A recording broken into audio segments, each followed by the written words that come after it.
Time to do nails for the most picky client I've ever had. She's never happy with the nails or designs that I do for her, and she always can find some small imperfections that could be adjusted. There she is, and yes, it's me. Hello guys, this is Anastasia. If you have troubles doing long, crisp lines when doing nail art, your hands are shaking, I got you covered. I will share some tips on how to do that and introduce the product Gel Liner by Modelones. Coming up. Let's start with unpacking. I have 4 different colors in this box, and I selected the ones that you will need the most when doing nail art. So if you're just getting started and thinking which colors do you need to pick, I definitely recommend to use these ones. Black, white, silver, and golden.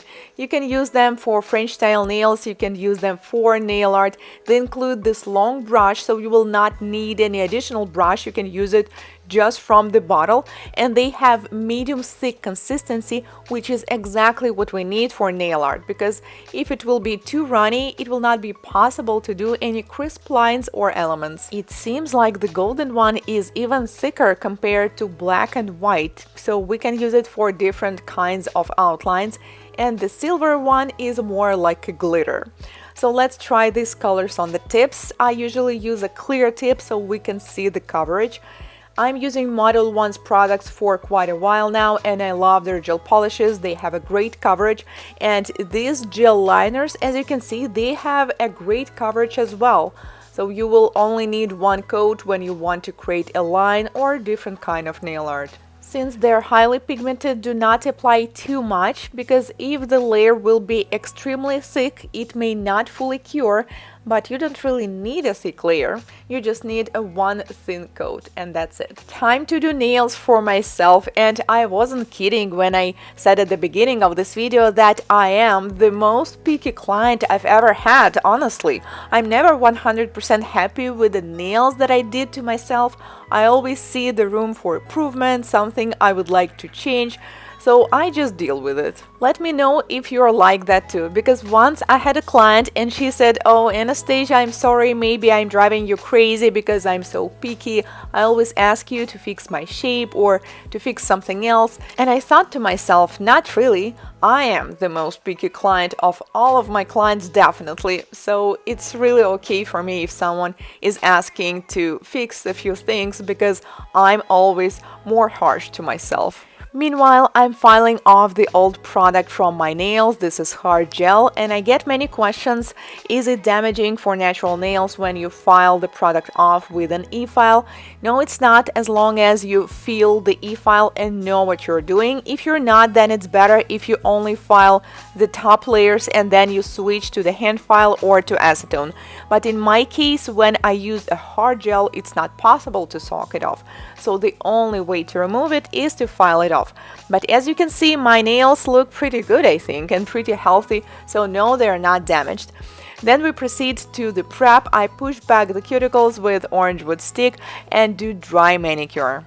I prefer doing dry manicure compared to traditional ones, because for me it is much faster and easier to clean everything, so I do it to myself as well as to my clients. As I was cleaning my cuticles, I was thinking, should I keep the length of my natural nails, because it looks pretty good now, and maybe I should do an overlay, but on the other hand, I have some corners missing, and you know, when it's just a little bit in one corner, it's okay, but when you need to fix 3 nails, then maybe it would be easier just to file them off and do extensions. Well, but on the other hand, I don't really want long nails because I will be traveling a lot during next week, so I don't really need too much length. This was a little piece of my eternal dialogue when I'm thinking of what I'm about to do to my nails. As you can see, I decided to cut them off and do extensions instead, because few nails have missing corners. I still want to have them a little longer. So honestly, for me, it will be easier if I just cut them off, feed the forms, and do sculptured nails. By the way, when I trim my nails, I use the special scissors. I mean, I do not use the same ones as I use for trimming cuticles, because for the skin, you need to have a separate scissors. If you will cut your free edge, your nails with them, they will get dull pretty quickly. So it's better if you use a separate ones for that. Then I slightly file and shape my nails so it will be easier to fit the forms. That's what we are going to use for nail extensions. I normally use 180 grit file. Every time I'm doing my own nails, I remove the old product, I do manicure, I clean the free edge, and as I see this process of my nails getting cleaner and prepped for nail extensions, I just love this process. You know, for me it's so meditative and also like a self-care, so I really enjoy it.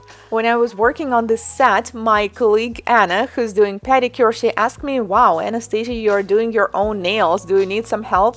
And I said, "No, I actually enjoy it, well, especially with this hand when I'm working with my dominant hand. I would definitely accept some help to do my opposite hand, but with this one, I truly enjoy doing it myself."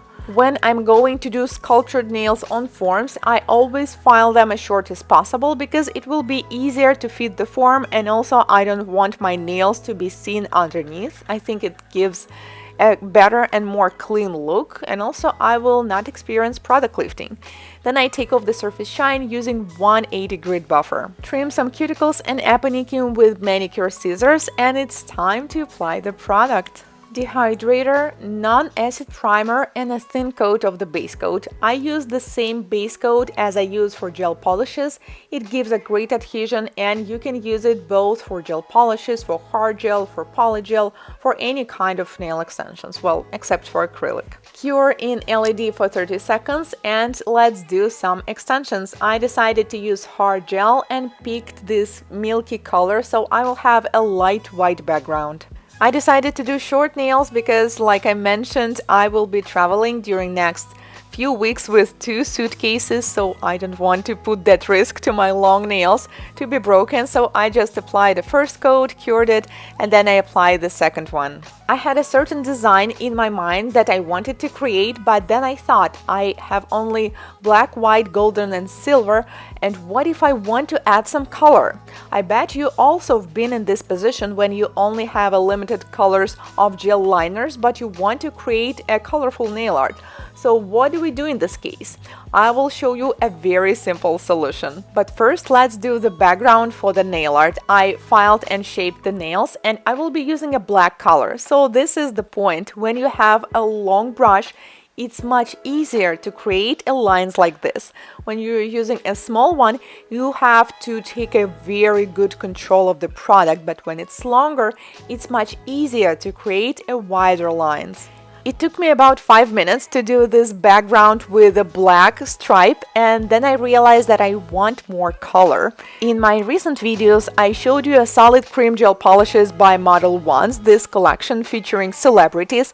So I thought, what if we take the color that I like, let's say neon pink, and mix it with a gel paint? Solid cream gel polish have an extra thick consistency, so we need to take a little amount of the gel liner and mix it with the desired color. I'm not 100% sure if it's going to work, but I don't see any reasons on why not. So I mixed a little bit of white with the neon pink, and then I tried to create this line on top. One part of this ribbon will be like on top of the black, and another one will look like it's going under it. Since gel liners and solid cream gel polishes, they both have an amazing coverage. Once you mix them together, they work very well with just one coat, as you can see, even on top of the black. First, I create like a sketch and make it super thin, and then I apply more. And no, I didn't cure in between because technically this is just one coat.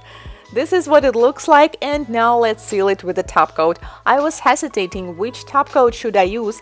I decided to do a glossy top coat, but I was still curious how it's going to look with matte, so I applied a matte one on my thumb. This is the design. Honestly, I don't even know how I feel about it because I kind of like the thumb more because it's matte, but on the other hand, glossy also looked pretty good. Let me know which one do you think looks the best, and thank you so much for watching. The links to the product will be in the description box as usual. Goodbye!